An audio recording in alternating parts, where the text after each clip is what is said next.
Welcome back to the One Stop Dragon Shop Workshop, where we give you the tools to unleash your creativity and flourish. And in today's video, we will be going over the art of building a world within a world.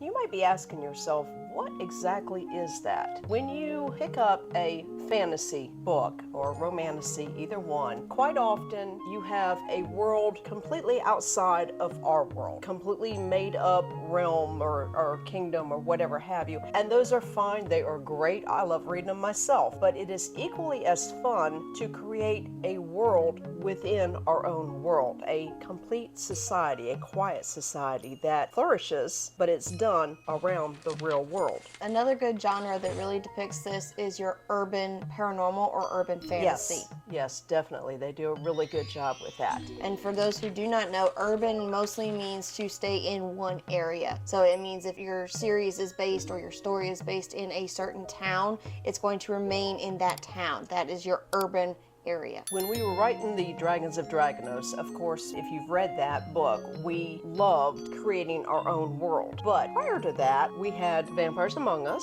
and in between writing the Draganos, we had the Texas Vampire Rangers. So when we created Vampires Among Us, we had fun developing this society within a full-blown town out in California. The fun that we had is putting as many real-life details into that fictional story to where when you're finished with it, you sit there and question yourself, is that real or not? Could it have been? And that's the fun of creating a world within your real world. We have, with Vampires Among Us, they have their own police force, the VCTF. Which, known to the public, is the Victims Crime Task Force, but to the Vampire Society, it is Vampires Crime Task Force. But the Victims Crime Task Force is actually a true organization. So we picked that straight out of, real life and implemented into the story. They have a Meals on Wheels program for their elderly vampire. Of course, we all know that Meals on Wheels actually does exist. It's a real program. They just took that idea and transferred it over to their Vampire Society. In book 2 of this, A Special Gift, there is a war scene in it. But even before you get to that, they realize they have a problem coming up. They have a rogue group of vampires threatening war, and they don't have the manpower. The VCTF, the Vampire Crime Task Force, does not have the manpower to fight this rogue group that's coming for them. And so it is suggested that they look at the National Guard. And many of you may know that my own husband was in the National Guard. Mr. Brown retired from the North Carolina National Guard numerous years ago. And so I was able to use my knowledge of that and put it in the book. To create your own community watch system. Community watchmen, and it was taken straight off of my knowledge of the National Guard. There is a lot of, in book 3, there is several high impact scenes, and that has been taken off of just, things that I know happen out there in the real world and how they're solved, how that situation, is resolved and comes to a good conclusion. So the more real facts you can intermix in that fictional story, the more hooked your readers are going to be. I think my own personal favorite for Vampires Among Us on how you blended facts and fictions was actually the tale of Pop Atkins, the elderly vampire, and his story of being on the USS North Carolina in World War II. And we ended up going to go visit the USS North Carolina and really get to delve into the history of what that ship went through, what the men on that ship went through, and then come home and bleed the two together into creating this world within a world of how a vampire would have survived during that time in the war, and how he would have survived on a ship where you really don't have blood to be able to survive on.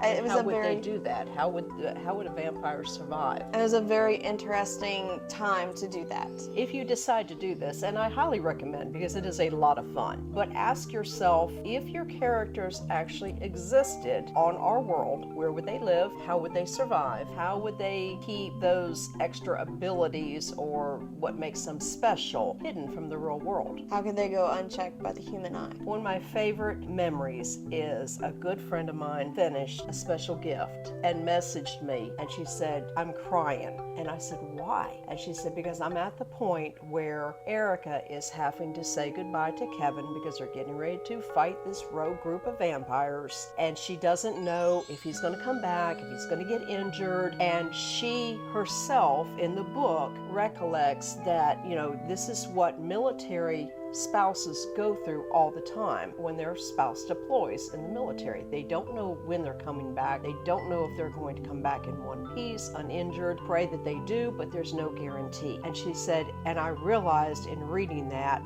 you plucked that straight out of your own memories. And I said, yes, I did. In answering the questions, we were able to create a world where vampires could live. How can they live? How can they go undetected? How can they blend into human society? We ended up creating also the world of Texas Vampire Rangers.